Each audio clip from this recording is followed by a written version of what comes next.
Hey everyone, how are you doing? In this video I'll be showing 5 elemental SNS builds. I do not precisely consider them meta, because I am going to be throwing a standard charm that most of us may have at hand. Just because of comfort it has 2 tier 2 slots and 1 tier 1. However, if you can throw whatever with 2 tier 2, it is good enough. For damage check I'll be giving the amount of damage it deals with the last move, Spinning Reaper, just to have a more or less idea about its potential damage. Let's begin with the water build.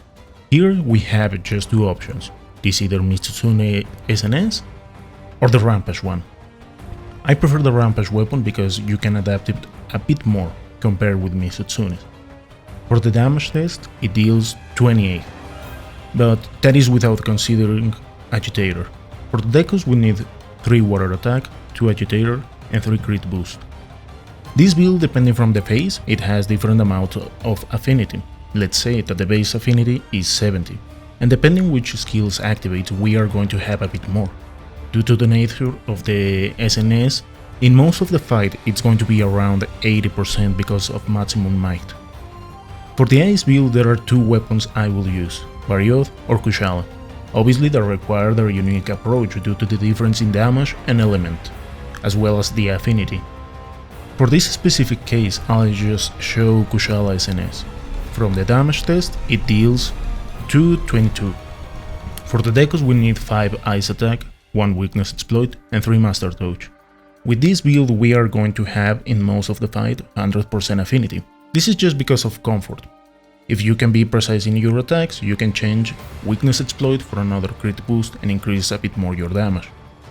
The nice thing from this build is that we can keep that white sharpness a good chunk of the battle, with no issues due to master touch. For the electric build, being honest, the SNS that I will use in most situations is Innogus, because it has a good amount of raw and elemental. Also, Narwa SNS may work, but that is focusing a bit more into elemental damage. In the damage test, it deals 243, and the Dekos we need are 5 thunder attack, 3 speed sharp, 1 weakness exploit, 1 attack boost and 2 crit boost. With this build, I didn't want to completely rely on its affinity to deal damage, so we are going to go for attack boost, elemental damage and a bit of luck with crits, which are in a decent amount at 60, 80 in the best case scenario. Here a disclaimer, I originally wanted to make something similar like Kushala SNS, getting that white sharpness, but in order for it to work properly we need handicraft level 4 and master touch. It is a quite heavy embodiment that in the end has a similar damage output as this one. For the fire build, there are not many options, so I will go all the way for Rathalos SNS. It deals 228 damage against the Tetradomi, and for the Dekos we need 2 fire attack, 2 speed sharp, 2 maximum might, 3 crit eye. With this build, I didn't want to take the classic weakness exploit route, so here we are going to rely on its natural crits to get damage, which in most of the fight it's going to be at 70%.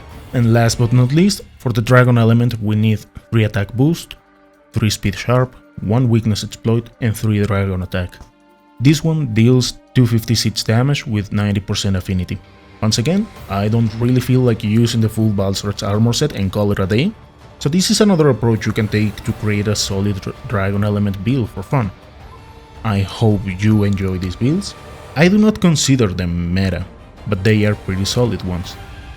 Thank you for watching, and I'll see you next time.